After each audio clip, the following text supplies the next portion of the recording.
এখন যে বাক্যটা আমরা শিখব, এখন আমি যে বাক্যটা বলছি, এই বাক্যটা অনেক বড় বড় টিচাররা ভুল করে। যেমন আমি বললি বুঝে ফেলবেন। আমরা বলি না যে আরে বেটা আমার দেখতে দিও, অর্থাৎ আমাকে দেখতে দাও। আমাকে দেখতে দাও, এটা ইংলিশটা কী হবে? আমাকে দেখতে দাও।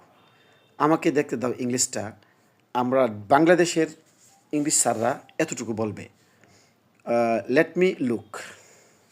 উত্তরটা কিন্তু হয়েছে, আমাকে দেখতে দাও, লেট মি লুক, আমাকে দেখতে দাও।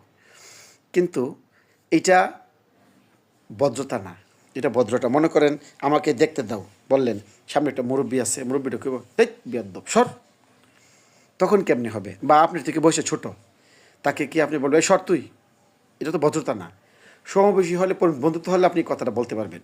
তাহলে যখন বন্ধু হবে তাকে লেট মি লুক বললে চলবে, কিন্তু মুরব্বীরা বা ছোটরা সামনে এটা চলবে না। যেহেতু মুরব্বীরা এবং ছোটরা সামনে চলবে না, তাহলে বন্ধুরা সামনে ভদ্রতা দেখালে সমস্যা কী?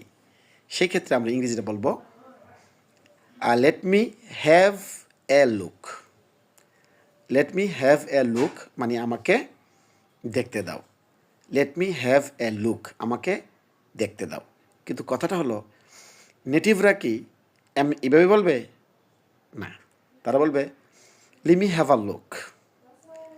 লিমি হ্যাভ আ লুক।